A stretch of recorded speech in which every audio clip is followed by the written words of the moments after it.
Oi, gente. Bom dia, boa tarde, não sei que hora vocês estarão vendo esse vídeo, mas vou ficar um pouco em pé agora. Vai ter mudança de luz, tá? Mas hoje eu quero falar sobre uma questão que as pessoas também me perguntam bastante, né? Um resuminho da minha vida, né? Um resuminho bem básico para a gente continuar essa essa conversa que a gente tá tendo aí nesses últimos vídeos, né? Bom, para eu saltar da Umbanda para um outro projeto, que é o Reiki, eu tive que fazer um belo balanço da minha vida, sobre como foi, como eu consegui chegar aonde eu cheguei e por que eu decidi expandir a forma de pensar os meus conceitos, né? Bom, então aí a gente tem o seguinte, eu sempre fui aquela criança que perguntava muito, né?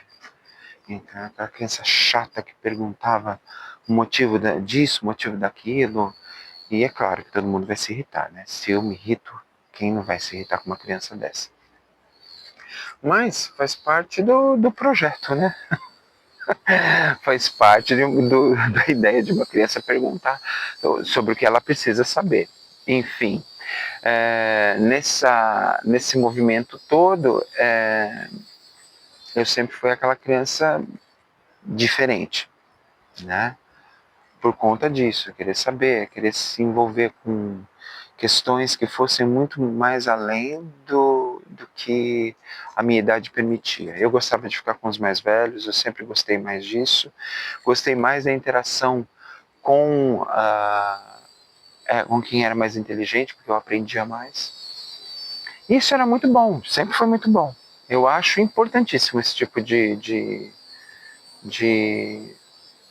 de manifestação na criança. Muito bem, aos 11 anos de idade acontece um grande marco na minha vida. Eu tenho uma doença na perna, da perna chamada epifisiólise. Naquela época, uma em cada 1 milhão de crianças tinham essa doença que provinha das condições do parto fórceps. E minha mãe teve um parto fórceps muito complicado meu e que foi muito difícil, muito dolorido para ela. E o efeito daquele parto, né, só aconteceu aos 11 anos. E aos 11 anos eu fiquei sem andar. Naquela época havia uma certa promessa por parte daquele médico fantástico, Dr. Fernando, que tinha me dado a hipótese ou de usar aqueles arcos, quem é mais antigo vai lembrar, às vezes crianças que usavam arcos nas pernas, né? Aqueles arcos seriam usados por 15 anos e talvez não conseguisse obter um resultado. Então ele me instigou a fazer a cirurgia, claro, mas a gente não sabia que a cirurgia também era um experimento.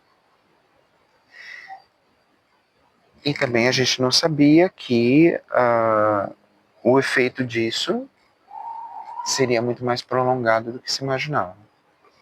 Então eu fiquei sem andar, fiquei na cadeira de rodas e sem uma previsão de poder retornar minha vida a uma condição mais normal. Então eu fiquei ao todo durante esse processo dos 11 até o começo dos 16 anos, entre colocação de pinos de platina e retirada dos pinos de platina. Mas no meio disso tudo você tem a ideia do quanto uma criança precisa aprender a lidar com a solidão, a lidar com o fato de que todos estavam ocupados fazendo o que precisavam fazer para movimentar as suas vidas e a vida de uma casa, e você estava numa cadeira de rodas e não podia fazer nada. Uma pessoa na cadeira de rodas em 1985 era um paralítico, um inválido, não servia para nada. Tá? Hoje em dia você tem um pouco mais de acessibilidade, um pouco, estou falando de Brasil, tá? um pouco mais de acessibilidade. Hoje em dia você tem alguns conceitos aí que facilitam a coisa, mas mesmo assim ainda vejo muita dificuldade em matéria de Brasil, tá? Para quem é deficiente, certo? E estou falando de todas as deficiências nesse caso. Eu, como fiquei de cadeira de rodas e andei de muleta depois de alguns anos, eu pude sentir na pele o quanto é difícil a vida de um deficiente. Mas também, de certa forma, minha mãe exerceu um papel fantástico quando ela diz assim para mim: eu preciso trabalhar, você vai ter que se virar. Isso foi bárbaro, porque eu tive que aprender a me virar. Os primeiros dias foram mais difíceis, porque o corte era complicado na perna, teve umas feridas, eu descobri que eu era alérgico a esparadrapo.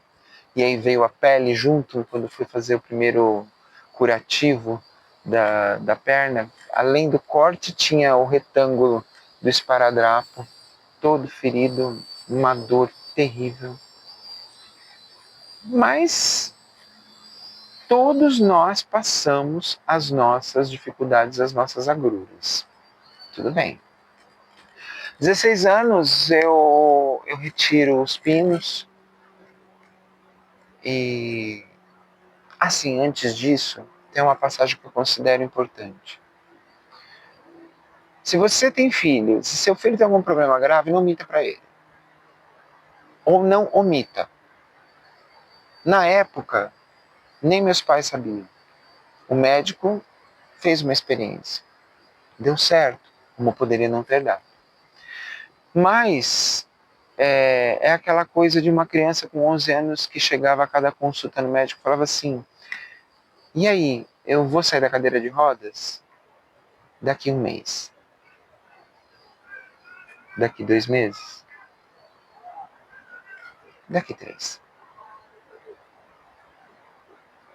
Numa outra consulta, 6 meses.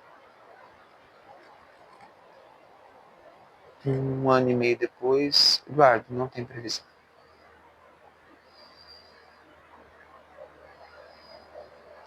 Então isso caiu como uma bomba, né? Era solidão, era entender que todo mundo estava vivendo o seu momento e eu tinha que viver aquele momento. Né? Ali, quando se quebra a esperança, é muito interessante. Eu lembro que eu soltei. Eu parei de acreditar. E aconteceu uma coisa interessante. O médico liberou muletas. E com as muletas eu conseguia me movimentar. Eu não era igual a ninguém. Eu tinha 3 pernas. Literalmente, eu tinha 3 pernas. E foi muito interessante, porque assim, eu comecei a dançar, eu comecei a me movimentar. Não que eu não dançasse cadeira de roda, é que você fica girando. É o que dá para fazer. Mas você fazia. Dentro das limitações que se tinha. E aí a gente vai vendo tudo com outros olhos, vai mudando a forma de ver as coisas, vai criando uma linguagem. E com a cadeira de com as muletas eu fui me adaptando até que chegou o dia que eu tive alta e o preparo para uma cirurgia para retirada dos pinos de platina. E aí foi fantástico, né? Porque o sol já está chegando aqui. Foi muito interessante porque efetivamente o médico na consulta tirou as muletas de mim, levou até a porta do consultório e ele estava com a minha mãe. E minha mãe estava emocionada à porta do consultório e ele disse assim: vem pegar as muletas. E eu dizia a ele: devolva as minhas pernas. Eu só tenho uma perna. Sem elas eu não tenho pernas. Ele falou assim: agora você vai ter. Você vai levantar, vai pôr o seu pé no chão depois de 4 anos e meio. Não, 5 anos. Porque eu ficava com a perna esquerda dobrada. Não podia tocar o chão. E eu administrei aquilo, não podia. Eu falava para ele, eu não sei andar. Ele, você vai aprender de novo. E aí, então, havia muita emoção nessa cena. Eu me levantei e fui tentar pôr o pé no chão. Né? Me apoiei na mesa dele e fui pondo o pé no chão. Claro, eu mancava. Eu manquei durante muito tempo até aprender a andar novamente. Então, veja, uma família que não tinha condições financeiras, era tudo muito difícil naquela época. E não tínhamos acesso, era a rua que eu morava, era uma rua de difícil acesso, em São Paulo. Mas tudo isso ensina a gente a novas trajetórias lá no futuro. Né? Depois disso, eu passei por diversos tombos financeiros, quedas familiares e olha, toda sorte de tombos. Até que chegou um dia que eu falei assim, chega, eu não posso mais cair. Eu não aguento mais cair. Então, quando eu decido que eu não aguento mais cair, eu começo a tirar pessoas inúteis da minha vida e começo a olhar para o meu projeto de futuro. Eu falei, eu preciso olhar para mim, para minha velhice. E como é que eu lido com a minha velhice? Né? Então a gente precisa fazer isso, precisa fazer esse estudo de como que a gente vai lidar com a nossa velhice, como é que a gente vai lidar com as nossas dificuldades. Se você não planejar o seu futuro hoje, o seu futuro começa hoje e não amanhã. Tá? Então, eu trabalhei muito, trabalhei serviços pesados e tudo mais, embora eu seja advogado de formação,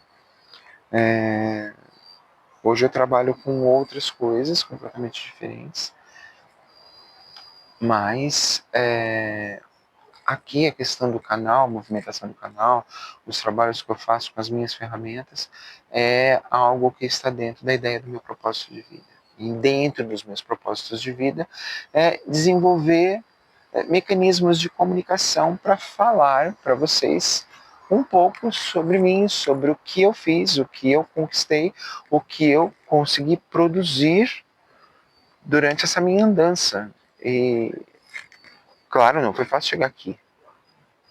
Não é fácil chegar aqui nos cinquentinha e fazer tudo acontecer. Dá trabalho, né? Mas esse é o vídeo que eu faço a introdução do Reiki, que é o próximo vídeo. Por que isso? Porque quando eu vou para o Reiki, eu opto por uma nova filosofia de vida. E aí as coisas começam a mudar. Eu me torno vegetariano, eu trago o minimalismo para minha vida e as coisas ganham um outro parâmetro. Tá bem? E essa é uma pequena pinceladinha. Tá bem? Espero que vocês possam curtir, compartilhar. E também, se você quiser deixar um pouquinho da sua experiência, conta pra gente pontos marcantes da sua vida. Eu digo que essa fase da minha vida foi a fase em que eu mais cresci e tive que fazer tudo sozinho, né? Porque assim, embora você tenha ajuda dos familiares, aqui e aqui dentro, é a gente mesmo. Não tem outro jeito, né? Então vamos dar continuidade ao nosso próximo vídeo. Até o próximo encontro, gente. Tchau, tchau.